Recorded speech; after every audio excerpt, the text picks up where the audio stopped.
Okay, so now we can start. So as informed to you earlier as well, today we are starting with your what? Economics. ठीक है। तो जो आपका recently paper हुआ है, इस पेपर में सबसे ज्यादा वेटेज अगर देखा जाए तो साइंस की थी।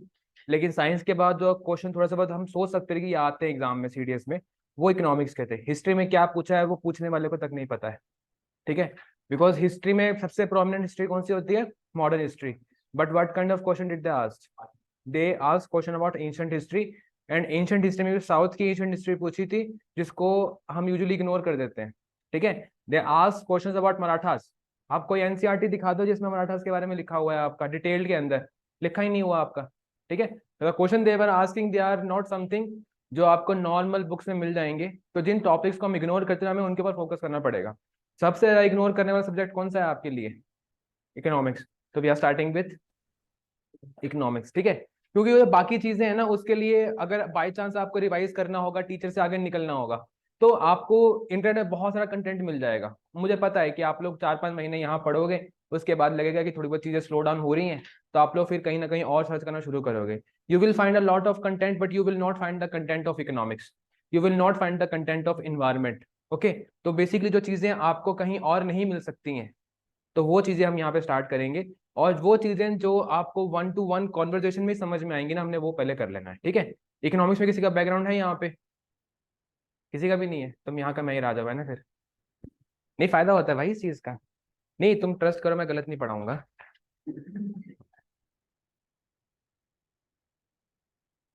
ओके। तो let us start with economics. अगर मैं कहूँ कि दुनिया में इस टाइम के ऊपर सरकार गिनना, सरकार बनना, सब कुछ इस सब्जेक्ट के ऊपर डिपेंडेंट है, तो मानोगे नहीं मानोगे? है ना, मानना पड़ेगा। ट्रम्प क्यों गया? इकोनॉमिक्स। मनमोहन सिंह क्यों गए? इकोनॉमिक्स। मोदी क्यों जाएगा? नहीं जाएगा, वो छुपा के रखता सब कुछ।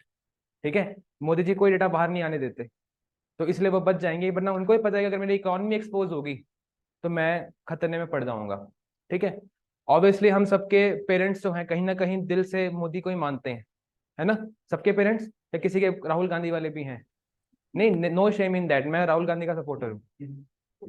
तुम मानो या ना मानो, मैं हूँ भाई। मुझे अच्छा लगता है वो आदमी। ठीक है। इनोसेंट होना चाहिए ना देश का मंत्री, के चालाक होना चाहिए, है ना? तो इनोसेंट आदमी मेरे को पसंद है, तो मैं तो राहुल गांधी का मैं तारीफ करने वाला आदमी हूँ। And throughout my sessions you will find कि I am a big fan of Rahul Gandhi. And I will prove you wrong कि why you are wrong in choosing Modi over Rahul Gandhi. हाँ जी। अभी कांग्रेस की हो? ठीक है, हम बाद में मिल लेंगे अच्छे से, है ना, गेट टुगेदर कर लेंगे। लेकिन फिलहाल के लिए ओके। तो सबसे देखो, जो भी आपके सपोर्टर्स हैं वो भी कहीं ना कहीं बार एक बार मोदी की मम्मी और दीदी को याद कर लेते हैं। वाई? जब उनकी जेब से ज्यादा खर्चा होना शुरू होता है। टमाटर के जब प्राइसेस बढ़े थे, तो basically everyone remember the family of Modi ji. ठीक है। और जब आपका पेट्रोल के प्राइसेस बढ़ जाते हैं, ठीक है, तब भी हम उनको याद करते हैं। जब कोविड के दौरान सैलरीज कम हो जाती हैं लोगों की, तब भी सरकारी लोग डिसाइड करते हैं। आपको पता है आज तक ऐसा कभी भी नहीं होता इतिहास में कि आपके जो सरकारी ऑफिसर, जो सरकारी जॉब वाले लोग होते हैं, उनकी सैलरीज कम हो रही हैं। मतलब ऐसा नहीं कि नहीं मिली, उनको बाद में मिली, लेकिन एक समय के लिए कम होके आई थी।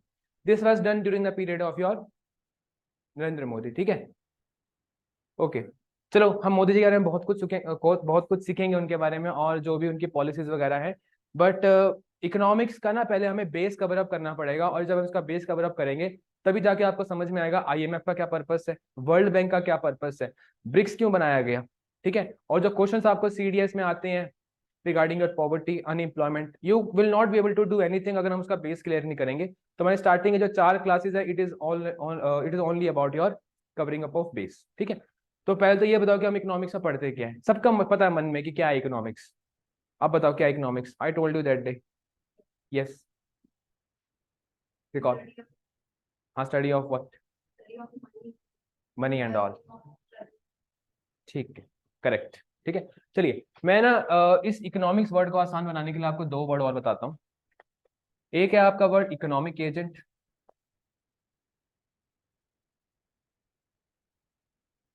और एक है वर्ड आपका economic activities. There is one more word जिसको हम कहते हैं आपका इकोनॉमी। तो when you will get to know about these words, जब आप इन वर्ड्स का मतलब समझ जाओगे तो ऑटोमेटिकली आप इकोनॉमिक्स का मतलब भी समझ जाओगे। ठीक है, कोई थोड़ा लाइट डालना चाहेगा? What is economy? सब बात करते हैं चाहे के नुक्कड़ में, इकोनॉमी का बेड़ा गर्क हो रहा है ना? Now just tell me what is economy, what do you understand by the term economy? Financial system is a part of economy, very good. और कुछ और क्या पढ़ते हैं हम इकोनॉमिक्स इकोनॉमी में? अरे कुछ भी बोला यार, तुम्हें कुछ सिखाया थोड़ी जो जज करूंगा मैं। हाँ, टैक्स के बारे में, बिल्कुल सही, एक्सपोर्ट हो गया, इंपोर्ट हो गया। ठीक है, सैलरीज, मतलब कहीं ना कहीं आज आके आपके में लक्ष्मी जी याद आ रही है ना, इकोनॉमी से पैसा याद आ रहा है। ओके, तो बेसिकली आप ना सबसे पहले हम समझते हैं इस टर्म को, ये बहुत इजी टर्म है। आप जो भी काम कर रहे हो अगर उसमें पैसे का लेन देन इन्वॉल्व है तो वो क्या बन जाएगी ऑटोमेटिकली? आपकी इकोनॉमिक एक्टिविटी। आपने एडमिशन करवाई, इकोनॉमिक एक्टिविटी। मेरे को सैलरी मिल रही है, इकोनॉमिक एक्टिविटी। आप यहाँ से घर जाओगे, पीजी, पीजी का रेंट दोगे, इकोनॉमिक एक्टिविटी। पीजी वाली आंटी रेंट ले रही है, इकोनॉमिक एक्टिविटी। ऑटो वाला भैया घर छोड़ के आया। ठीक है, सब जिस भी एक्टिविटी में आपका पैसा इन्वॉल्व है वो ऑटोमेटिकली क्या बन जाती है? आपकी इकोनॉमिक एक्टिविटी बन जाती है। और जो लोग ये इकोनॉमिक एक्टिविटी करते हैं,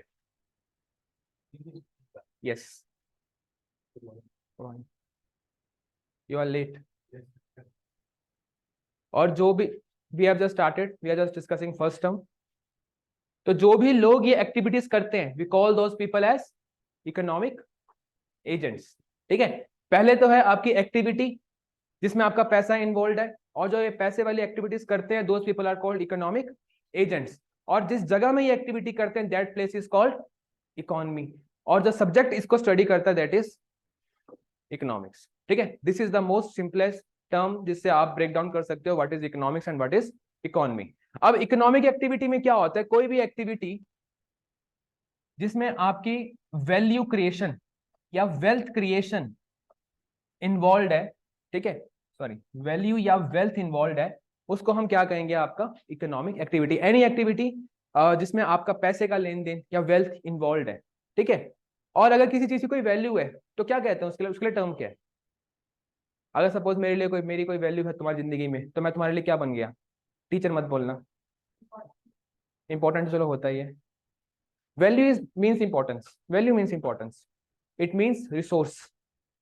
anything that can be put into use that is called as resource. ठीक है, हम कहते हैं ना this person is very resourceful, इसकी वैल्यू है, ऐसा काम आ सकता है। ठीक है, तो वैल्यू मीन्स रिसोर्स। तो किसी भी एक्टिविटी में जहां पे हम रिसोर्स के रिगार्डिंग कुछ ना कुछ एक्टिविटी करते हैं तो ऑटोमेटिकली क्या बन जाती है? आपकी इकोनॉमिक एक्टिविटी बन जाती है। रिसोर्सेज कैसी कैसी होती हैं आपकी बताओ? कोई रिसोर्स के नाम बताओ मेरे अलावा, सोर्स के नाम याद करो, तुम डरो मत, बहुत स्लो स्लो करेंगे। बताओ। पानी रिसोर्स है, पेड़ रिसोर्स है, जमीन रिसोर्स है, पहाड़ रिसोर्स है, नदी रिसोर्स है, मोदी रिसोर्स है, और राहुल गांधी भी रिसोर्स है भाई बीजेपी के लिए। और बताओ। टू वे कम्युनिकेशन होगा तो मजा आएगा, वरना सो जाओगे आधे घंटे के अंदर अंदर। मजाक नहीं कर रहा, आज तो फिर भी सरवाइव कर जाओगे, जब कल आएगी ना ग्राफ वगैरह फिर डेड, इसलिए बोल रहा हूँ। हाँ, एग्रीकल्चर तो एक्टिविटी होगी ना, खेती बाड़ी कह लो रिसोर्स है, जो आउटपुट है।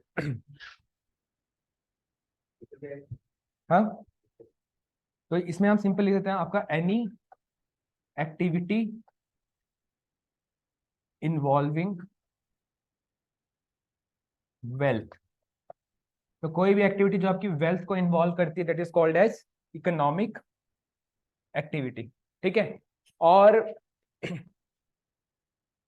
इसको हम सिंपल टर्म में और कह सकते हैं, ठीक है, any activity related to related to what? Production, distribution,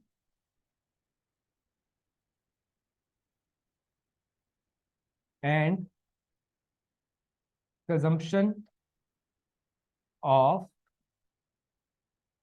resources. ठीक है, तो एनी एक्टिविटी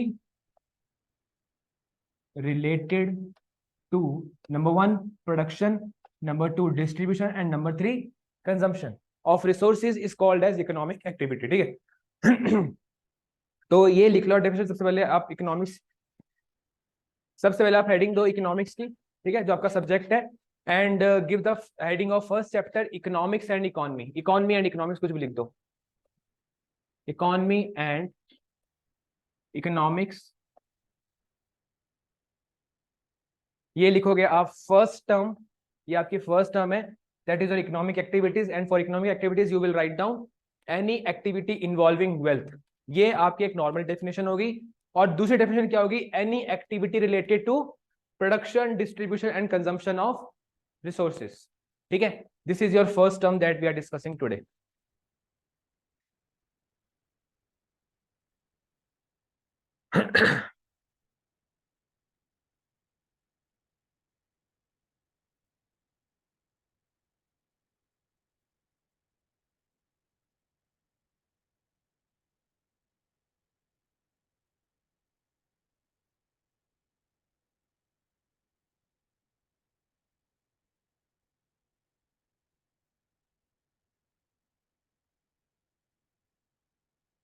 डन। अब ये आएगी आपकी second term, that is your economic agents. कौन इकोनॉमिक एजेंट्स? आपका जो लोग इकोनॉमिक एक्टिविटीज कर रहे हैं। तो आपका कौन हो गया? Producer, distributor and consumer of resources.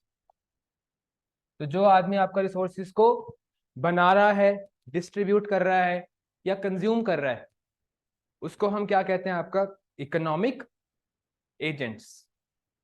ठीक है, 1 2 and 3।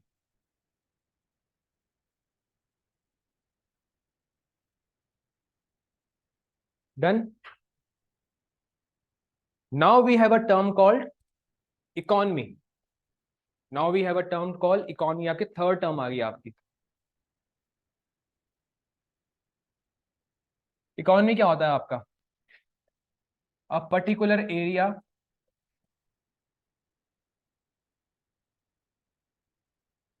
where economic activities occur, where economic activities occur, या सिंपल तरीके में, ठीक है, where प्रोडक्शन, देखो प्रोडक्शन में आगे से लिखूंगा ऐसे, ठीक है, distribution and consumption takes place. तो जिस जगह के ऊपर आपका प्रोडक्शन, डिस्ट्रीब्यूशन और कंजम्पशन होती है, उस एरिया को हम कहते हैं आपका इकोनॉमी। तो जब हम बात करते हैं भारत की इकोनॉमी, इसका मतलब क्या? भारत एक ऐसा एरिया है जहां पे कुछ लोग रिसोर्सेज को बनाते हैं, कुछ लोग रिसोर्सेज को डिस्ट्रीब्यूट करते हैं और कुछ लोग उनको कंज्यूम करते हैं। ठीक है, we are consumers, there will be one person who will be making it and there is one person who will be distributing it. ठीक है, तो all three activities combined are called as economic activities, और जिस area में ये चीजें हो रही हैं, that area is called as the economy. Okay, simple, fair and simple. ठीक है, कहीं पे भी कोई डिस्प्यूट लगता है, जस्ट आस्क मी। ठीक है, you don't even have to raise your hand, just pick up.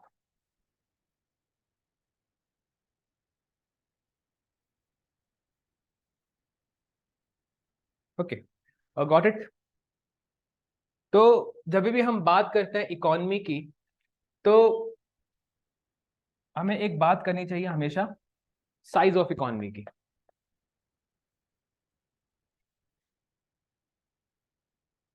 whenever we talk about economy, there is one thing that we are talking about, size of economy. Whatever you are hearing these days, 5 trillion economy, 7 trillion economy, 10 trillion economy, जो भी आप सुनते हो अपने आसपास, ठीक है, all these things are related to your size of economy. लेकिन इकोनॉमी का साइज कैसे बता सकते हैं? आपका इंडिया है, इंडिया में आपकी इकोनॉमिक एक्टिविटीज हो रही है, तो इंडिया भी आपका एक इकोनॉमी बन गया, ठीक है। लेकिन उस इकोनॉमी का आप साइज कैसे बताओगे? हाँ, जो भी प्रोडक्शन हो रही है, देखो एक चीज सिंपल देखना, जो भी चीज आपकी प्रोडक्शन होगी वही चीज तो आपकी डिस्ट्रीब्यूट होगी। जो चीज बनी ही नहीं वो डिस्ट्रीब्यूट क्यों होगी? ठीक है। और जो जो चीज बनी नहीं वो डिस्ट्रीब्यूट कैसे होगी? और जो चीज बना चुके उसको आप डिस्ट्रीब्यूट क्यों नहीं करोगे? लॉजिक है। तो production is equal to your distribution. और जो चीज डिस्ट्रीब्यूट हुई है, ठीक है, कि जो चीज प्रोड्यूस हुई है वो किसको देख के प्रोड्यूस हुई है? कि कौन खाना चाहता है उसको। तो जितनी डिमांड होगी चीज उतनी ही बनेगी। तो in economics we always assume production is equal to distribution is equal to your consumption. तो चाहे तो आप अपने देश का खर्चा काउंट कर लो या चाहे अपने देश की प्रोडक्शन काउंट कर लो, आपको क्या आंसर मिल जाएगा? Size of economy. लेकिन सबसे आसान क्या होता है? कंजम्पशन कोई काउंट नहीं कर सकता, बड़ा मुश्किल होता है काउंट करना। डिस्ट्रीब्यूशन काउंट करना भी बहुत मुश्किल होता है। तो हम सिंपली क्या काउंट कर लेते हैं? आपका प्रोडक्शन, क्योंकि हर फैक्ट्री खाते तो होते हैं उसके, ठीक है। तो हम क्या करते हैं? प्रोडक्शन काउंट करते हैं, और जब टोटल प्रोडक्शन को हम प्लस कर देते हैं तो वही क्या बन जाती है? आपकी जीडीपी, ग्रॉस डोमेस्टिक प्रोडक्ट। तो GDP is basically the size of economy, यानी कि the level of production that is taking place in your country at a particular year, ठीक है। तो ये होता है आपका साइज ऑफ इकोनॉमी। ये सिंपल लॉजिक आपको पता होना चाहिए। जो बनेगा वो डिस्ट्रीब्यूट होगा, वही कंज्यूम होगा। बनेगा वही जो कंज्यूम होने वाला होगा, ठीक है। पता होता है आपको, पता होता है कि आपका सामान बिकने वाला है कि नहीं बिकने वाला है, उसी हिसाब से आप बल्क में ऑर्डर लगाते हो, ठीक है।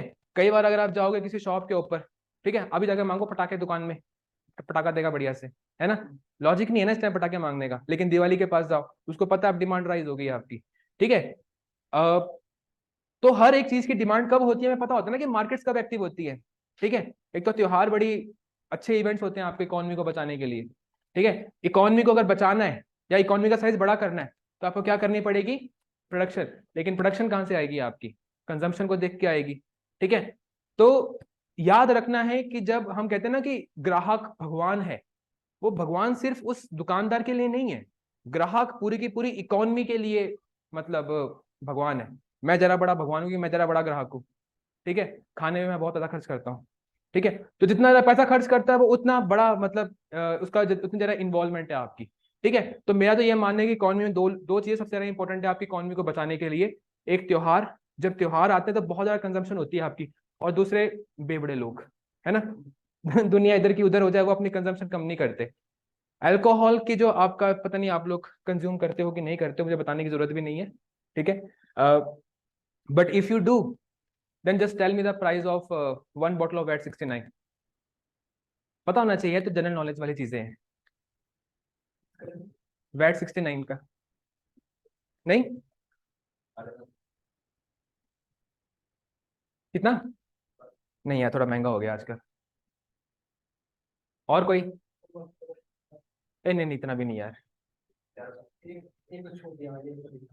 नहीं, मैं 600 ml का, मैं 600 ml का मैं बड़ी वाली का पूछ रहा हूँ, ठीक है।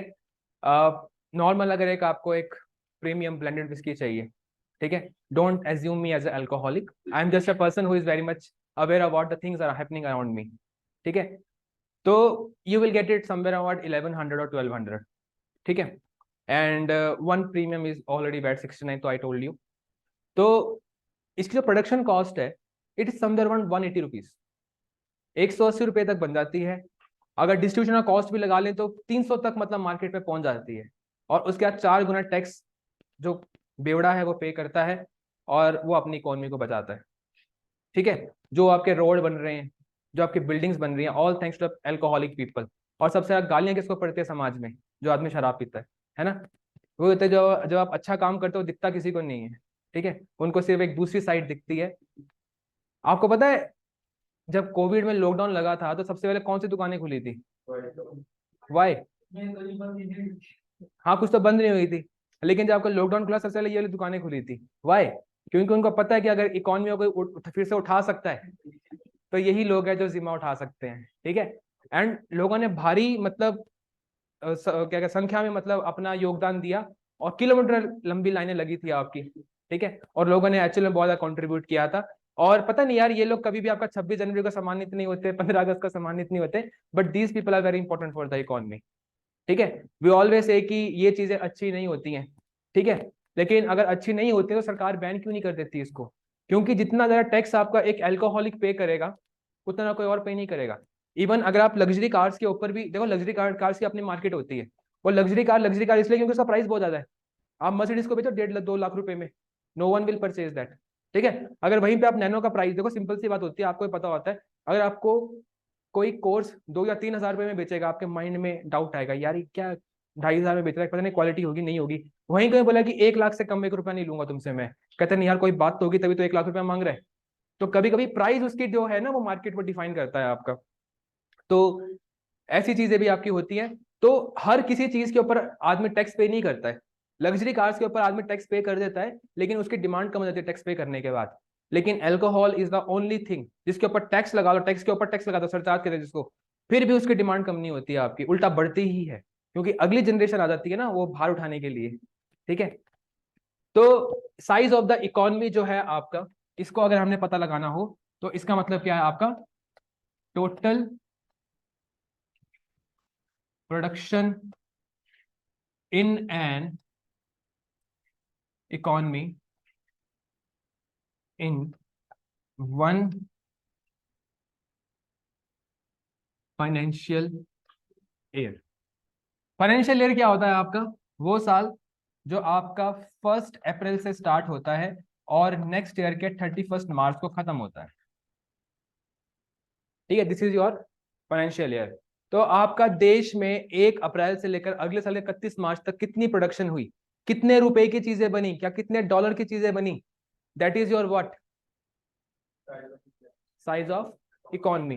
तो व्हेन वी से कि India is a $3 trillion economy, इसका मतलब है कि 1 अप्रैल से लेकर 31 मार्च तक भारत में एक साल जो आपका हो गया, इसमें कितने रुपए की चीजें बनती हैं, आपका 3.2 ट्रिलियन हो चुका है अब तो।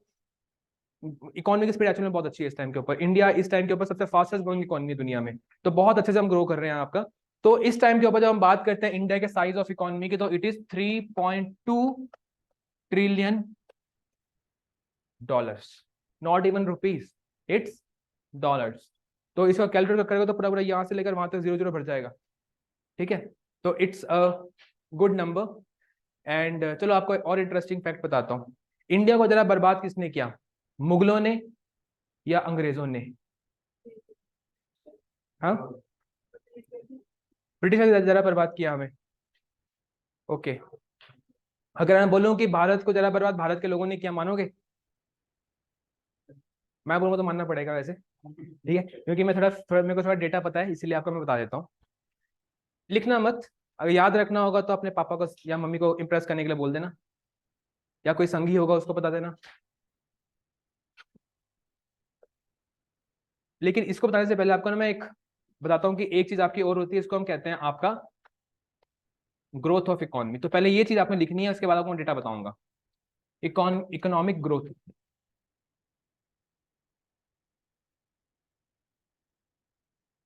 इकोनॉमिक ग्रोथ क्या होता है? इकोनॉमिक ग्रोथ होता है आपका percent change in the size of the economy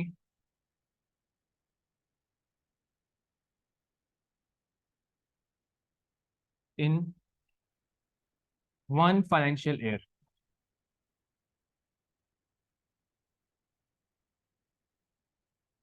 percent change in the size of the economy in one financial year, यानी कि आपने पिछला साल से कितना ग्रो किया। सपोज पिछले साल आपने बनाई थी 100 रुपए की चीजें, ठीक है, और इस साल बना दिया आपके देश ने 105 रुपए की चीजें, तो आपके देश ने कितना ग्रो किया? 5%। तो 5% is the growth of the economy. ठीक है, तो इसको हम कहते हैं आपका ग्रोथ, इकोनॉमिक ग्रोथ। तो इकोनॉमिक ग्रोथ की जब हम बात करते हैं, तो इंडिया आपका दुनिया में सबसे फास्टेस्ट ग्रोइंग इकोनॉमी है इस टाइम के ऊपर। और जिन कंट्रीज को आप डेवलप्ड मानते हो, उनको हम कहते हैं वो अब चली गई हैं रिसेशन के अंदर। आपने बड़ा सुना होगा, Germany is in recession, America is about to go into recession. तो what is recession, what is depression, what is boom, what is recovery? ये 4 टर्म बहुत इंपॉर्टेंट है आपके लिए। अगर आपको अखबार भी पढ़नी है ना तो आपको ये 4 टर्म पता होनी चाहिए। तो वो 4 टर्म भी हम इसी चैप्टर के अंदर डिस्कस करेंगे। आपका रिसेशन क्या होता है, रिकवरी वगैरह क्या सब क्या होता है, ठीक है। तो सिंपल सी बात है कि अगर आपकी इकोनॉमिक ग्रोथ ज्यादा है, यानी कि आप एक फास्ट ग्रोइंग इकोनॉमी हो, अगर स्लो है तो आप एक मतलब कितना मानते हो कि आइडियल कितना होना चाहिए? 4 से 5% तो होना चाहिए आपका इकोनॉमी। 4 से 5% बढ़िया है, लेकिन इंडिया आपका 8 पे ग्रो कर रहा है, ठीक है। इंडिया आपका 8 पे ग्रो कर रहा है, तो एक बहुत ही अच्छा फाइनेंशियल नंबर आ जाता है आपका। इतना फास्ट क्यों ग्रो कर रहा है? Why is this growth happening so fast? Modi is not the factor.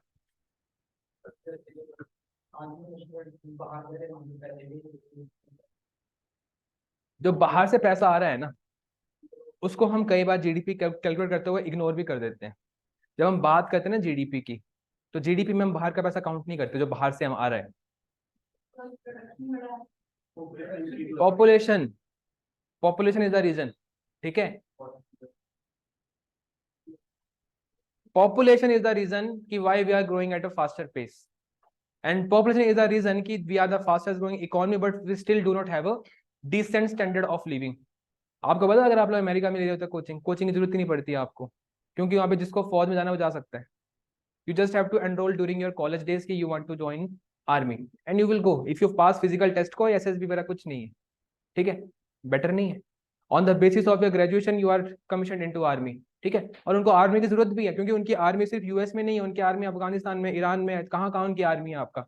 उनके आधे जरा आर्मी तो शिप्स के ऊपर रहती है कि पता नहीं कहाँ पे कुछ हो जाए, फिर अपनी शिप को लेकर वहां जाएंगे, डरा के आएंगे वहां पे लोगों को। This is what they do. तो वहां पे आर्मी की रिक्वायरमेंट है। इंडिया में कितने लोग खेती बाड़ी करते हैं? कितना परसेंट लोग, अंदाजा लगाओ यार। अरे मैं आपको एक बात बताऊं, आप बढ़िया तब सीखोगे जब आप गलती करोगे। आप अगर फर्स्ट टाइम में कोई सिक्स मार दोगे ना, आपको सिक्स मारने की टेक्निक लगेगी नहीं पता, ठीक है। जब आप 2-3 बार मिस हिट करोगे तब जाके आपको लगेगा पता कि आपका सही आंसर क्या है। जितने जरा आंसर आप गलत करोगे उतना जरा 40 to 50%। देखो जब हम भारत में आजाद हुए थे तब आपका भारत का 75% जो लोग थे आपके, वो खेती बाड़ी करते थे। इसका शेयर कम हो चुका है। हालांकि अभी ऑफिशियल डेटा 2021 में आनी थी, लेकिन वो आई नहीं है, कोविड आ गया था, सेंसस आपका हुआ नहीं। लेकिन फिर भी अंदाजा है कि इस टाइम के ऊपर आपका 42% जो भारतीय हैं वो क्या कर रहे हैं, आपकी खेती बाड़ी कर रहे हैं।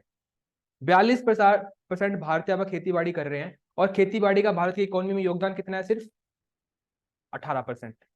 इसका मतलब क्या है? इसका मतलब ये है कि 42% लोग सिर्फ 18% की इनकम क्रिएट कर रहे हैं। 42% लोग भारत की सिर्फ 18% जनसंख्या के लिए इनकम क्रिएट कर रहे हैं आपका। बाकी इनकम कौन क्रिएट कर रहा है? आपका सर्विसेज। बाकी इनकम कौन क्रिएट कर रहा है? आपका इंडस्ट्रीज, ठीक है। और उसके बाद भी क्या आपको लगता है कि India food food self sufficient है, कि उसे खाना बाहर से इंपोर्ट नहीं करना पड़ता? थोड़ा करते हैं कुछ, जो चीजें यहाँ उग नहीं सकती, वरना अदरवाइज भारत के पास इतना बफर स्टॉक है कि भारत का कभी खाना खत्म नहीं होता। और ये सबसे बड़ी अचीवमेंट है आपकी भारत की, कि भारत स्टार्टिंग में जब आपका आजाद हुआ तो उसके पास खाने के लिए कुछ नहीं था लिटरली। जो खाना, देखो आपको पता है ना, जो लोग खेती बाड़ी करते हैं उनको पता है कि गेहूं में कुछ काला काला कुछ लग जाता है आपका, और उस गेहूं को हम साइड कर देते हैं, क्योंकि जो आपका ठेकेदार है वो भी नहीं खरीदता उसको। उसको हम जानवरों को खिला देते हैं, थोड़ा सा पीस पूस के, ठीक है। जानवर खा लेते हैं उसको, जानवर हेल्दी होते हैं उससे। लेकिन वही खाना आपका इंडिया इंपोर्ट करता था, किससे? अमेरिका से, ठीक है। तो ये भारत की हालात थी, और आज हम यूक्रेन को वीट दे रहे हैं। अभी जब से तो वॉर शुरू हुई है तो वहाँ पे कोई ना कोई दिक्कत वगैरह आई है, तो पूरी दुनिया में आपका वीट का प्राइसेस राइज हुए हैं, इंडिया में का वीट का प्राइस राइज नहीं हुआ आपका। Why? Because India is food self sufficient. तो ये आपकी अचीवमेंट है, food self sufficient. Ill management of resources, ठीक है। इल मैनेजमेंट ऑफ रिसोर्सेज होता है, और जो भी काम आपका सरकार के लेवल पे किया जाता है ना, वो काम कभी भी आपका 100% सक्सेसफुल नहीं होगा। आप शायद जहां से भी आप आते हो, आप शायद खरड़ वाले हाईवे पे नहीं गए हो। जब खरड़ वाले हाईवे पे जाओगे तो आपको कुराली के पास जाते हो, आपको ना बहुत बड़ी बड़ी ग्रेनरीज दिखेंगी, ठीक है। उन ग्रेनरीज के ऊपर जो है बेसिकली आपका ग्रेन्स रखे हुए हैं। पता है कितनी बारिश हुई है आपकी? And those grains were not even covered. खाना सड़ेगा नहीं तो क्या होगा, ठीक है। उस ग्रेन्स को सुखाने के लिए आपका पक्का फर्श तक अवेलेबल नहीं है उन स्टोरेज हाउसेस में आपका। और अगर पक्का फर्श हो, कम से कम आपका जमीन से कीड़े नहीं पकड़ते नीचे वाले उसको, तो नीचे जो नीचे वाली बोरियां वो तो बिल्कुल ही खत्म हो जानी है आपकी, ठीक है। आपके पास ट्रांसपोर्टेशन की इतनी फैसिलिटी नहीं है कि आप हर जगह खाना पहुंचा सकते हो। आपका इंडिया में सिर्फ नॉर्थ में फूड प्रोडक्शन होती है आपकी, जो वीट की हम बात करते हैं ना, साउथ वाले क्यों नहीं खाते आपका वीट वगैरह, वहाँ पहुंचती नहीं है, वहाँ पे वीट उग नहीं सकती, वहाँ पे एनवायरमेंट ही ऐसा है आपका। वीट कहाँ हो सकती है आपका, टेम्परेट रीजन में, पंजाब हो गया, हिमाचल हो गया, हरियाणा हो गया। कायदे से आपका हरियाणा में भी नहीं उगनी चाहिए, वो तो ग्रीन रेवोल्यूशन आ गई है आपकी। यूपी में उगती है आपका, राजस्थान में भी आपको जो ईस्टर्न राजस्थान है वहां पे उग जाती है आपकी। तो all this is possible because of green revolution. और अगर इंडिया का ट्रांसपोर्ट नेटवर्क अच्छा बिल्ड हो जाए तो वो जो ग्रेन्स है वो आपका इंडिया में बड़ा डिस्ट्रीब्यूट हो पाएगा। देयर आर सम स्टेट्स जो बिल्कुल भी ग्रो नहीं करती हैं आपका। Think about Odisha, they don't grow, they will grow rice.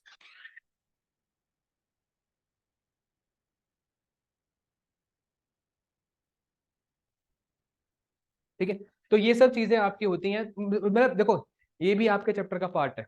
When we will discuss about poverty ना, we will discuss about food self sufficiency, और उसी में हम डिस्कस करेंगे आपका मिनिमम सपोर्ट प्राइस के बारे में, और उसी में हम डिस्कस करेंगे आपका पब्लिक डिस्ट्रीब्यूशन सिस्टम के बारे में। ठीक है, तो ये दो टॉपिक आपके वहां पे कवर अप होंगे जब हम पॉवर्टी को डिस्कस करेंगे। तो इकोनॉमिक ग्रोथ की बात की तो इंडिया कितनी पे स्पीड पे ग्रो कर रहा है आपका अभी, मैं 7% प्लस कर लो, मोर देन 7%। एंड अमेरिका इस टाइम के ऊपर आपका आपका 2-2.5% के ऊपर है। ठीक है, तो क्या हम अमेरिका से बढ़िया हो गए? एरिया बहुत है अमेरिका के पास, ऑब्वियसली इंडिया ज्यादा एरिया है आपका, और जनसंख्या बहुत कम है। इंडिया में 42% लोग आपका एग्रीकल्चर करते हैं, अमेरिका में कितने परसेंट करते हैं बताओ, गेस करना है यार। She is right.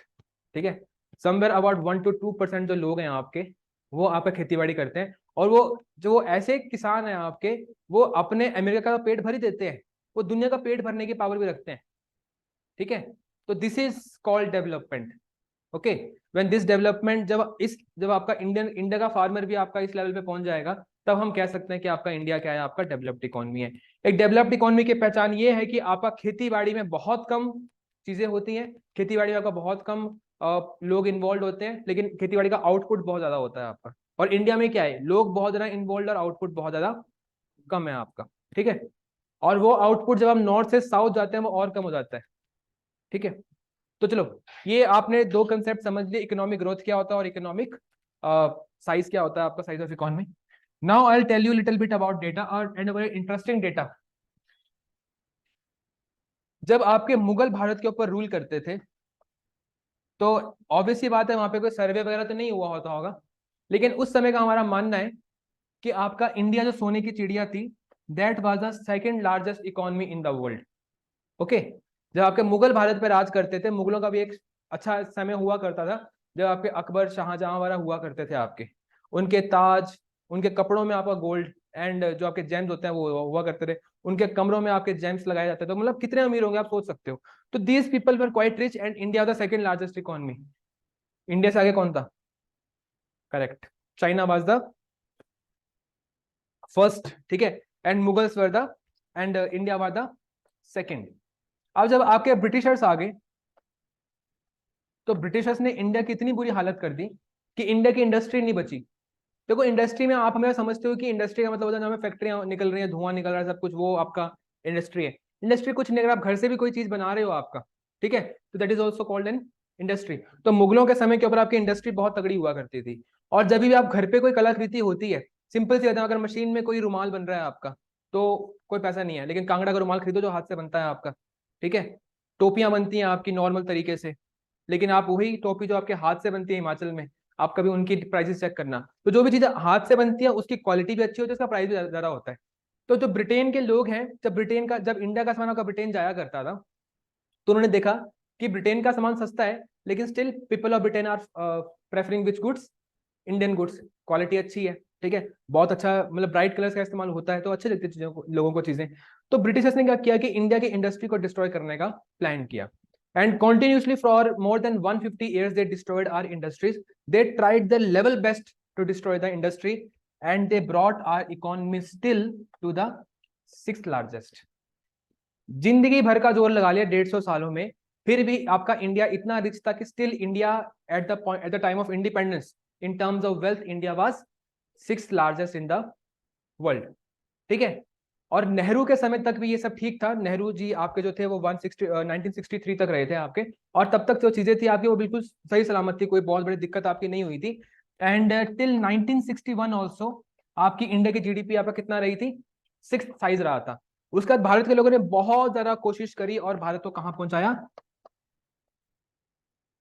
13th के ऊपर। तो if we are lagging behind today, it is not, obviously these people have played a role, won't deny that, but अगर हम भी अपने आप को अच्छे से मैनेज कर लेते उस समय के ऊपर, तो स्टिल वुड हम अपना 5th लार्जेस्ट बनने के ऊपर इतने ज्यादा अचीवमेंट्स नहीं कर रहे होते आपका। और ये 13 लार्जेस्ट कब पहुंच गया आपकी? 1991 में। 1991 के बाद से हम फाइट कर रहे हैं, और ये फाइट आपके मोदी जी ने शुरू नहीं किया कि इकोनॉमी को ग्रो करने की। This fight started with PV Narasimha Rao. हम पढ़ेंगे, इंडियन इकोनॉमी का चैप्टर आएगा आपका, इंडिया के ग्रोथ की स्टोरी पूरी की पूरी। तो we will discuss, PV Narasimha Rao हो गए, आपके मनमोहन सिंह हो गए, ठीक है, उन्होंने इस इकोनॉमी का जो साइज है उसको इंक्रीज करना शुरू किया। और today we are 5th largest economy, नहीं दैट इज समथिंग अलग, ठीक है। Today we are 5th largest economy, तो now we are on the right track. But जो ट्रैक हमने लूज किया था, it started with Britishers, but it still continued and it became worse when Indians were the rulers of this country. सबसे धमाकेदार PM कौन लगता है आपको भारत के इतिहास में, मोदी जी के अलावा? हाँ, पीएम तो थे ही नहीं, वो प्रेसिडेंट थे ना, वो पीएम, पीएम इंदिरा गांधी। जितनी ज्यादा भारत की इकोनॉमी की दुर्गति इंदिरा गांधी के समय के ऊपर हुई है ना, आपसे जहां जो मैं आपको फैक्ट्स लाके दूंगा, इतनी गंदी दुर्गति कभी नहीं हुई। इमरजेंसी डिक्लेयर किया आपका, मतलब किताबी तौर के ऊपर ना शी वॉज परफेक्ट। अगर आप कभी भी उनका इतिहास पढ़ोगे ना, इकोनॉमी का पॉइंट व्यू छोड़ के, तो she was a great leader, she has some good conversation with Sam Manekshaw, जो भी आपने पढ़ा होगा इनके, इंदिरा गांधी के कितने दमदार नेता हुआ करते थे, ठीक है। ऊपर से इंस्टाग्राम में भी रील बनाकर डाल देते हैं, इंदिरा गांधी को एक बार ये मिला, फिर इंदिरा गांधी ने ये जवाब दिया, वो आदमी वहीं बेहोश हो गया, है ना। ऐसी ऐसी बातें सुनते होंगे आप लोग, इंदिरा गांधी कितनी दमदार थी। But if you will look from the point of view of economy, she was the worst PM India ever had, ठीक है।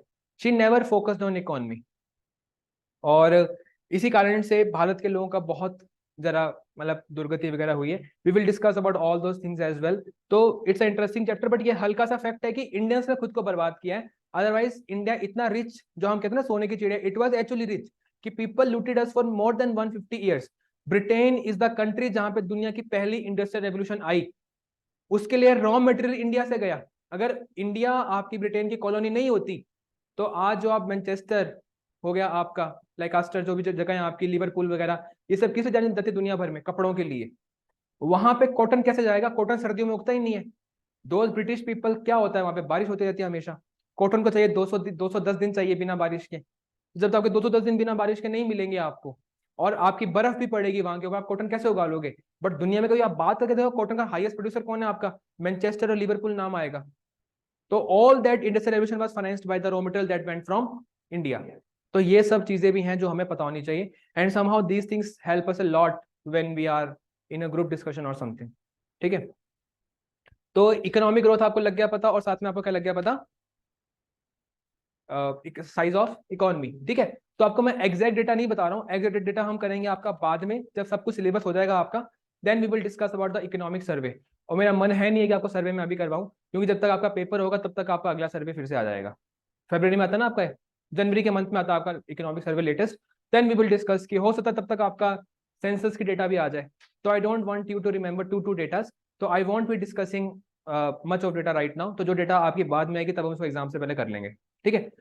अब आपको मैं अगर 2022 वाला करवा दूंगा, 2022-23 का करवा दूंगा, तो फायदा नहीं है कुछ भी, क्योंकि आपका एग्जाम में क्या आना है आपका 23-24 वाला, ठीक है। चलिए, तो अभी हम डिस्कस करेंगे आपका इकोनॉमिक्स एज अ सब्जेक्ट, कि आपका इकोनॉमिक्स क्या है। तो when we discussed about economics, तो economics is the systematic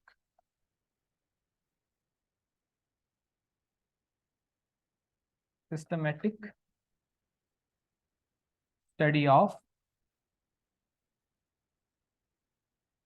economy aims at the perfect utilization of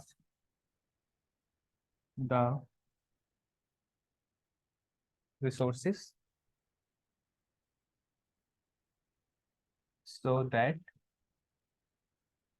needs and demands of everyone in the economy is fulfilled. Okay, तो economics is a systematic study of economy, और इसका M क्या होता है कि भारत की जो जितनी भी रिसोर्सेज है उनका इतना अच्छे से इस्तेमाल करना है ताकि आपके इकोनॉमी का हर एक आदमी जो उसकी डिमांड है या जो उसकी जरूरतें हैं वो सब पूरा हो जाए आपका। ठीक है, what is the difference between need and demand? यही फर्क है आपका इंडिया और रशिया में, नीड एंड डिमांड। सॉरी, यही फर्क है आपका, क्योंकि इंडिया दोनों पे काम करता है। यही फर्क है आपका अमेरिका और रशिया में। बताओ, नीड एंड डिमांड। नीड मतलब आपकी जरूरत है, ठीक है, और डिमांड मतलब चाहत, है ना, चाहिए, बस जरूरत नहीं है लेकिन फिर भी चाहिए आपका। America works on the principle of fulfilling the demand of the economy. जिद, वो जिद पूरी करता है, और जब जिद पूरी करता है तो जरा पैसा मिलता है। ठीक है, तो इसलिए अमेरिका आपका जिद पूरी करने के ऊपर काम करता है, इसलिए इसको हम मार्केट इकोनॉमी कहते हैं। रशिया आपका काम किसके ऊपर करता है? आपका वांट्स के, सॉरी, नीड्स के ऊपर, मतलब लोगों की जरूरतें पूरी करता है। ठीक है, तो उसको हम क्या कहते हैं? आपका समाजवादी, यानी कि सोशलिस्ट इकोनॉमी। और इंडिया क्या है? दोनों का मिक्स। तो इंडिया को मिक्स्ड इकोनॉमी कहते हैं। That also we will discuss in this chapter only. ठीक है, we will properly write about that. यहां समझ गया आप इकोनॉमिक्स के बारे में? अब फादर ऑफ इकोनॉमिक्स कौन है? ये क्वेश्चन भी आपका आता है।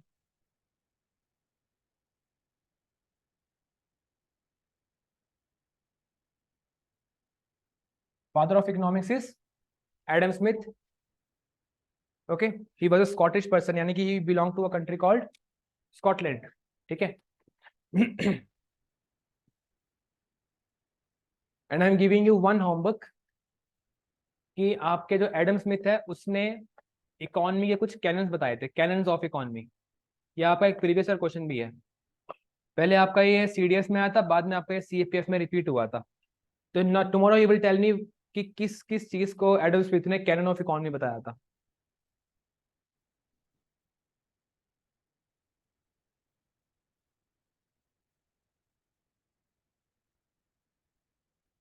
कैनन का मतलब होता है समथिंग वेरी इंपॉर्टेंट। ठीक है, जब हम बुद्धिज्म एंड जैनिज्म भी पढ़ेंगे ना, तब भी आप पढ़ोगे canonical and non canonical text. तो ये आपकी एक एंशिएंट टर्म है, इसका मतलब ये होता है कि something very important, something which is very important to the philosophy of one person. तो सबसे इंपॉर्टेंट चीजें आपका एडम स्मिथ ने क्या बताई थी इकोनॉमी के लिए? यहां तक लिख लिया? तो I will tell you something about the thinking of Adam Smith. और इसकी बहुत इंटरेस्टिंग थिंकिंग थी, और वर्ल्ड वॉर 1 के बाद उसकी थिंकिंग का उलट फेर हो गया, फिर आपकी नई तरह की इकोनॉमिक्स आ गई है। ये क्वेश्चन आपके एग्जाम में आते हैं।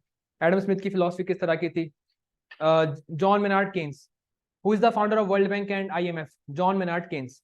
ठीक है, तो वी विल डिस्कस कि आपका जेएम केन्स की क्या फिलोसफी हुआ करती थी और किस प्रिंसिपल के ऊपर आपका वर्ल्ड बैंक और आईएमएफ बनाया गया। ठीक है, तो यहां तक आपने कर लिया। तो अभी जो आपका एडम स्मिथ है, इसके बारे में आपने लिखना है कि Adam Smith was a classical economics, classical, classical economist, believed in invisible hand theory, believed in non intervention,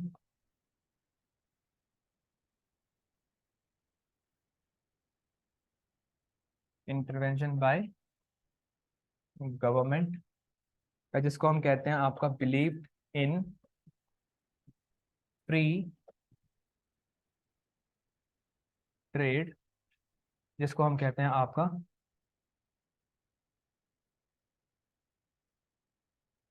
legislature. You will find a question regarding legislature in your CDS previous year questions. तो ये है आपकी Adam Smith की तीन चीजें कि he believed in invisible hand theory, second he believed in non intervention, and third he believed in free trade and laissez-faire. laissez-faire का मतलब क्या है आपका? Free trade. ठीक है, क्या होता है फ्री ट्रेड? कि चीजें खरीदो और पैसे मत दो। क्या? Tax free. इसकी ना बड़ी एक इंटरेस्टिंग थ्योरी, बहुत इंटरेस्टिंग थ्योरी है। उसने बोला कि दो कंट्री के अंदर ट्रेड तभी पॉसिबल है जब उनकी लोकेशन में डिफरेंस है। ठीक है, India and Pakistan can not trade. Why? दुश्मन है इसलिए नहीं है, क्योंकि इंडिया और पाकिस्तान का ज्योग्राफिकल एरिया एकदम सेम जैसा है। जो चीज आपकी इंडिया में होगी वो चीज कहाँ हो सकती है आपके पाकिस्तान में। लेकिन India and Russia can trade. ठीक है, India and Britain can trade, India and Europe can trade. Okay, तो ये इसकी थ्योरी हुआ करती थी। जब दो कंट्रीज के पास किसी एक चीज में एडवांटेज होगी तभी दो कंट्रीज के बीच में ट्रेड होगा। अगर दोनों कंट्रीज की चीजें बिल्कुल बराबर होंगी, बिल्कुल सेम लेवल की होंगी, ट्रेड कभी नहीं हो सकता। और इसका ये मानना था कि कंज्यूमर को फायदा होना चाहिए, ना कि सरकार को। ठीक है, उसका बस ये था कि मतलब देखो सिंपल सी बात है, अगर चाइना का सामान इंडिया में आ रहा है, आप लोगों को फायदा हो रहा है कि नहीं हो रहा है, पहले ये बताओ, ऑनेस्टली बताओ ना। गलवान को थोड़ा अगर साइड करके हम सोचे, ठीक है, ये जो भी आपका चाइना करता है हमारे बॉर्डर्स के ऊपर, अगर हम उसको सोच के साइड करके देखें, तो which is a phone which comes to your mind after iPhone? IPhone तो हम गरीबों के माइंड में भी नहीं आता, बट फिर भी अगर आप सोचना चाहे तो एप्पल के साथ कौन सा फोन आता है? सैमसंग नहीं यार, वन प्लस नहीं है यार, है ना। OnePlus is that quality phone जिसकी हम बात कर सकते हैं, आपका they are making some good phones. तो चाइना में ही है आपका, either the rich people have iPhone, और सैमसंग तो मेरे ख्याल से लोग खरीदते नहीं है। And if they have then there is a very low market जिसमें आपका वो एज सीरीज खरीदते हैं सैमसंग का। But people prefer one plus a lot, and who have provided that alternative? China has provided that alternative कि people can still click good pictures by the phones of OnePlus. ठीक है, iPhone जैसी pictures लोगों के phone में आते हैं, लोगों का पर्पस ही है फोन का, है ना, कि फोटो आनी चाहिए बाकी कॉल तो होती रहेगी, है ना। We purchase mobile phone because we want to talk to people and we never talk to people. Have you ever seen this? है ना। वो तो अभी हमें कॉल करना शुरू हुए क्योंकि वो काम ऐसा पकड़ लिया मैंने गलती से। ठीक है, people call me a lot, but recently अगर मैं देखूं अपना कॉलेज लाइफ में, मेरा फोन कभी बजा ही नहीं। मैं मतलब, आपने कभी नोटिस किया कि आपका फोन वाइब्रेशन पे रहता है हमेशा? यस, आप लोग फुल लाउड पे करके रखते हो, आपको आदत नहीं है। जिनका फोन बहुत फ्रिक्वेंटली बजता है ना, उसको लाउड पे करके रखते हैं। माई पेरेंट्स जो होते हैं उनका पूरा गाना बजता है तब तक फोन उठाते हैं वो, तब तक वो गाना नहीं बजेगा तब तक वो फोन नहीं उठाएंगे। And they just tell me कि how do you get to know कि मतलब तेरा फोन बज रहा है कि एक पहली बात तो ये कि मेरे फोन हमेशा मेरे हाथ में रहता है, जब बजता पता लग जाता है। और दूसरा कारण ये है कि मेरा फोन बहुत कम बजता है, और अगर एक कॉल मिस हो भी गई तो दूसरा आदमी भी इस बात को समझेगा कि चल मेरे से भी मिस होती है, ऐसे भी मिस हो गई है। बट जो रिश्तेदार नाराज हो जाते हैं अगर कॉल की उन्होंने एक बार, है ना, पापा ने फोन नहीं उठाया, है ना, फिर अगले पापा करेंगे, फिर उन्होंने नहीं उठाया, फिर रक्षाबंधन पे बहन और भाई में लड़ाई हो जाती है। होता नहीं तुम्हारे घर पे ऐसा? है, तुम तो फोन नहीं उठाते, बड़े लोग हो गए हो। तो बेसिकली जो आपका मोबाइल फोन है उसका अगर हम एग्जांपल देखें, तो अगर चाइना से मोबाइल फोन आ रहा है तो it's benefiting Indian consumers, but it is नुकसान किसका है इसके अंदर? इंडियन प्रोड्यूसर का। लावा उड़ गया, माइक्रोमैक्स उड़ गया, है ना, समझ रहे हो, प्रोड्यूसर को नुकसान हो रहा है। लेकिन आपकी जो सरकार है वो चाहते हैं कि कंज्यूमर थोड़ा सा मार खा ले, कोई दिक्कत नहीं है, लेकिन प्रोड्यूसर को मार नहीं खानी चाहिए, क्योंकि अगर प्रोड्यूसर प्रोड्यूस करेगा तभी तो जीडीपी ऊपर जाएगी। तो हर एक कंट्री क्या करती है, अपने बॉर्डर्स के ऊपर क्या लगा देती है? टैक्स लगा देती है, कि जैसे ही कोई फोन आएगा आपका बाहर से, उसके ऊपर हम टैक्स लगाएंगे ताकि उसका प्राइस बढ़ जाए और इंडिया का सामान भी इंडियंस लोग खरीदना शुरू कर दें। क्योंकि अगर इंडियंस कंपनी का सामान इंडियंस ही नहीं खरीदेंगे तो बाहर तक एक्सपोर्ट करने की वैसी औकात नहीं है। ठीक है, तो कंपनी बंद हो जाएगी, और कंपनी बंद होगी यानी प्रोडक्शन कम होगी, प्रोडक्शन कम होगी यानी कि जीडीपी डाउन हो जाएगी। तो करंट गवर्नमेंट्स ऑलवेज फोकस की उनकी इंडस्ट्रीज काम करें। टेस्ला की गाड़ियां सुने आपने, एलॉन मस्क की गाड़ियां जो हैं आपकी, they are good cars. EV के अंदर गाड़ी आ चुकी है आपका। तो दे जो आपका टेस्ला है, they want to come to India. They are in China right now, they are producing in China, they are doing everything. But currently सबसे बड़ी मार्केट कौन सी दुनिया की? इंडिया है आपका। ठीक है, इसमें बहुत सारी मिडिल क्लास है, और एक बार गाड़ी लेके आओ, यहाँ के लोग अपनी औकात के बाहर की गाड़ी खरीदते हैं यहाँ पे। People will start purchasing Tesla, it's a very huge market. But when we ask कि why Tesla is not coming, ठीक है, तो इसमें गवर्नमेंट का दोष है। अगर आप लोग टेस्ला नहीं खरीद पा रहे हो यहाँ पे, it is only because of government, क्योंकि उसने बोला अगर टेस्ला यहाँ पे लेके आएगा 400% टैक्स पे करेगा तू। तो जो गाड़ी आपको वहां पे मिलेगी 10 लाख में, वो आपको मिलेगी यहाँ पे 50 लाख में। ठीक है, तो this is the kind of taxes that government is imposing. Why? Because Nitin Gadkari जो हमारे ट्रांसपोर्ट मिनिस्टर है, he has a firm believe कि Mahindra and Tata they can keep up the pace with Tesla, and we want कि जब India में आपका EV revolution आए, electronic vehicle की रेवोल्यूशन आए, it is not led by Tesla but it is led by Indian companies. ठीक है, तो हर एक कंट्री पे किसको फोकस करती है? अपने डोमेस्टिक प्रोड्यूसर के ऊपर, ताकि हमारा जीडीपी ऊपर जाए आपका। Not a bad thing, but इसका नुकसान किसका होता है? कंज्यूमर का। अब आप गाड़ी नहीं चला पा रहे हैं, नुकसान नहीं हो रहा आपका। ठीक है, महंगा प्राइस पे करना पड़ रहा है। तो एडम स्मिथ ने कहा था कि अगर आप ऐसे छेड़छाड़ करोगे ना, चीजों का प्राइस ऊपर बढ़ाओगे, टैक्स लगे, चीजों का प्राइस कम करोगे करके, आपकी इकोनॉमी बर्बाद हो जाएगी। इकोनॉमी बढ़िया चलती रहती है, बस उसको छोड़ दो। इकोनॉमी को संभालने के लिए इनविजिबल हैंड्स हैं आपके। ठीक है, आपको दिखते नहीं है, लेकिन आपकी इकोनॉमी परफेक्टली काम कर रही है। लेकिन अगर आपने कुछ छेड़छाड़ की ना, फिर भगवान उसको हाथ नहीं लगाएगा। बेसिकली गॉड की बात कर रही है कि भगवान जो है आपकी इकोनॉमी को सही संभालने, इसको छेड़ना मत बस। और छेड़ना ना छेड़ने का मतलब क्या है? कि गवर्नमेंट इंटरवीन ना करे और कोई टैक्स ना लगाए। अगर आपको टैक्स नहीं लगाओगे, अगर आप इंटरवीन नहीं करोगे, तो no matter how big the problem, your economy will always recover. But if you will try to impose taxes, if you will try to impose restrictions, then economy will never be come back to its original form and you will destroy the economy. तो ये thought किसका था? Adam Smith का था। और जो लोग Adam Smith की फिलॉसफी को ही फॉलो करते हैं कि हमें इंटरवेंशन नहीं करनी चाहिए, हमें फ्री ट्रेड प्रमोट करना चाहिए, उनको क्या कहते हैं हम? आपका क्लासिकल इकोनॉमिस्ट। ठीक है, तो क्लासिकल इकोनॉमिक्स जो थ्योरी है वो आपकी वर्ल्ड वॉर 1 के बाद गलत प्रूव हो जाती है, क्योंकि वर्ल्ड वॉर 1 के बाद बहुत ज्यादा नुकसान होता है और इकोनॉमी रिकवर नहीं कर पाती है। फिर आपका केन्स आता है और वो कहता है कि इकोनॉमी में हर एक प्रॉब्लम खुद ठीक नहीं होगी, कुछ प्रॉब्लम्स गवर्नमेंट को भी ठीक करनी पड़ेगी। और गवर्नमेंट को ठीक करने के लिए क्या चाहिए? अगर आपके पास पैसे की कमी है, तो पैसे की कमी को ठीक करने के लिए क्या चाहिए आपको? पैसा। ठीक है, तभी उसने क्या बनाया? दुनिया में कभी पैसे की कमी नहीं होनी चाहिए। That is when he made your world Bank and IMF, कि दुनिया में कोई भी प्रॉब्लम हो, कभी पैसे की कमी नहीं होनी चाहिए आपकी। ठीक है, पाकिस्तान मरने की हालत में इस टाइम के ऊपर, पर पता नहीं क्या खतरनाक लोग हैं आपका, 20 साल से लोन पे लोन, लोन पे लोन, लोन पे लोन। मतलब they have some kind of negotiation power, they are better at it I guess, but they are getting the money. अगर आपका आईएमएफ और वर्ल्ड बैंक ना होता, तो Pakistan would not have been country at all. तो कोई country आपके destroy ना हो, पैसे की कमी से कोई कंट्री मरे ना। दैट्स वाई केन्स ने आपका ये एक नई तरह की इकोनॉमिक्स लेके आया था, उसको हम केन्सियन इकोनॉमिक्स कहते हैं। Manmohan Singh is also an economist, Manmohan Singh was also a Keynesian economist, and that is why we are reaping the benefit of ये जो आपको वन प्लस आके मार्केट में मिल रहा है। ये चीजें आ ही ना पाते अगर। ठीक है, तो we will discuss about all this things, और हम करेंगे इसका। ठीक है, डन है यहाँ तक? ठीक है, तो आपकी क्लास अभी टाइम तो हो ही चुका है, 2 or 3 मिनट्स है। If you want to ask anything about today's class और समथिंग जो आपका रिलेटेड याद आया हो कभी क्लास के बीच में, then you feel free to ask.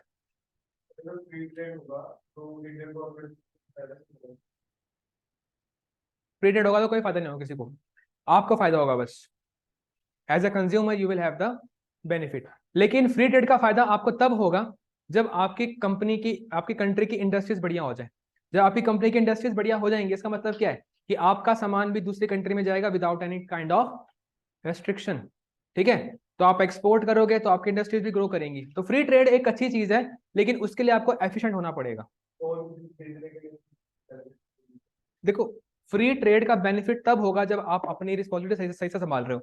अब इंडियन गवर्नमेंट का ये मानना है कि कुछ कंट्रीज हमसे बहुत पहले की आजाद हो रखी हैं, उनकी बहुत पहले हमसे क्या हो रखी है? इंडस्ट्रियल रेवोल्यूशन हो रखी है। तो उस रेवोल्यूशन के कारण इन कंट्रीज के पास क्या है? एक एडवांटेज है।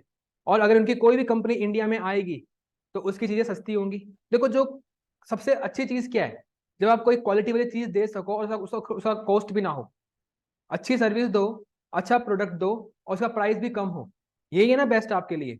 तो अगर कोई डेवलप्ड कंट्री का कोई सामान आता है, when we talk about iPhone, हालांकि कॉस्टली तो है आपका वो, लेकिन क्वालिटी वाइज भी नो कि मतलब it's good somehow, better than other phones. जो है सिक्योरिटी के मामले में जो आपका आईफोन है वो उसी के ऊपर क्लेम करता है बार बार कि आपका जो डेटा है कभी चोरी नहीं हो सकती, हम कोई रिकॉर्ड नहीं करते। तो that's a feature that people want.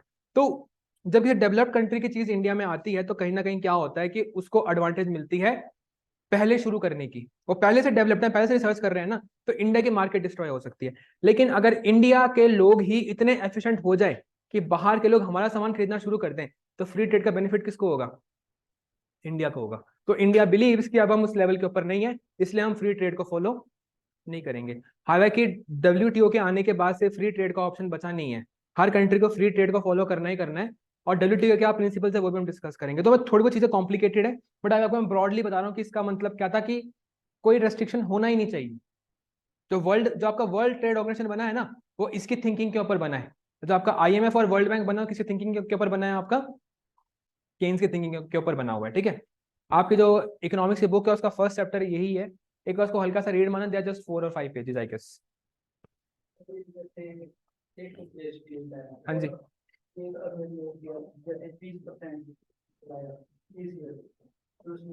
ECS,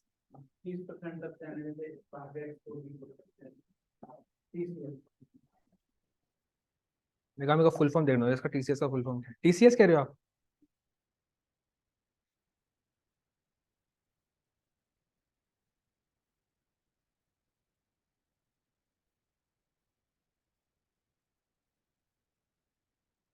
tax collection at source.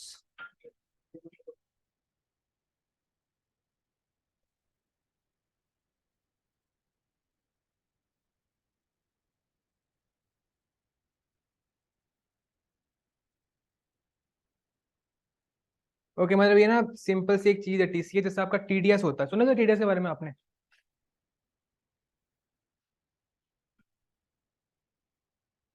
एक होता है आपका टीडीएस और एक होता है आपका टीसीएस। आपको मैं टीडीएस समझाया था पहले, टीडीएस क्या होता है आपका। अभी मतलब लिखने की जरूरत नहीं है, इसका चैप्टर आएगा आपका अलग से, जो आपका चैप्टर आएगा एक पब्लिक फाइनेंस का ना, जिसमें हम बजट डिस्कस करेंगे, तो हम टैक्स में डिस्कस कर लेंगे। टीडीएस बेसिकली क्या होता है आपका, टैक्स डिडक्शन एट सोर्स। अब इंडिया में रूल क्या है कि आपकी जो 7 लाख के ऊपर की जो इनकम होगी उसके ऊपर क्या लगेगा आपका, टैक्स लगेगा। 7 लाख से कम की इनकम के ऊपर टैक्स नहीं लगेगा, ये आपका नई जजमेंट आई, नया रूल आया आपका। तो अब ऐसा तो है नहीं है कि 7 लाख रुपए किसी आदमी को इकट्ठे मिलेंगे, हर महीने पैसे जाते हैं, कई बार ज्यादा पैसे आ जाते हैं, किसी कई बार कम पैसे भी जाते हैं। तो जो भी किसी कंपनी का ओनर होता है, सपोज जैसे अभी अजय सर है, ठीक है, जो मेरी कंपनी के ओनर है, तो उनको क्या करना है कि जितने भी उनके एम्प्लॉय होंगे, उनकी इनकम के हिसाब से कितना इनकम बन सकती है उनकी, उनका 10% टैक्स जो है वो ऑलरेडी काट लेते हैं। करते क्या है कि सपोज मेरे को सैलरी मिलेगी, उसमें 10% कम करके मिलेगी, सपोज इतनी मेरी सैलरी है, ठीक है, उसका 10% वो कट करके अपने पास रख लेंगे और किसको सबमिट कर देंगे, गवर्नमेंट को। उन्होंने मेरे को सैलरी देनी थी, और मेरे को सैलरी देने से पहले ही मेरा अमाउंट का जो 10% है वो काट लिया। अगर सपोज मेरी इनकम 7 लाख से 10 रुपए भी कम होती है, तो जितना भी टैक्स मेरा पूरा साल भर कटा हुआ है वो मैं जुलाई में फाइल करूंगा, और पूरा पूरा पैसा मेरे को विद इंटरेस्ट वापस मिल जाएगा, क्योंकि मेरी इनकम पूरी हुई नहीं। ठीक है। अब इकट्ठा पैसा करना बहुत ज्यादा दिक्कत होती है, तो सरकार क्या करती है, उसको हर महीने पैसे चाहिए होते हैं, तो वो कलेक्शन के टाइम के ऊपर जो है वो टैक्स कलेक्ट कर लेती है। ठीक है। और जैसे आपका ये होता है किसी एक आदमी के साथ, ठीक है, वैसे ही ये होता है आपका किसी सर्विस के साथ। सपोज किसी आदमी ने कोई सर्विस प्रोवाइड कर दी, ठीक है, उसके लिए जो टैक्स है उस आदमी को साल के एंड में पे करना है, लेकिन वो अभी भी टैक्स, जैसे उसने सपोज कोई चीज बेची, उस चीज का टैक्स उसने फटाफट से कहाँ सबमिट कर दिया, आपका सरकार को सबमिट कर दिया। टैक्स कलेक्शन एट सोर्स, जैसे ही कोई चीज बेची उसने, उसका टैक्स गवर्नमेंट को पे कर दिया। अब सपोज उस साल से कोई कम चीजें बिकी हैं, तो उसका टैक्स जो है वो वापस आ जाएगा। ये कंसेप्ट है आपका टीसीएस का।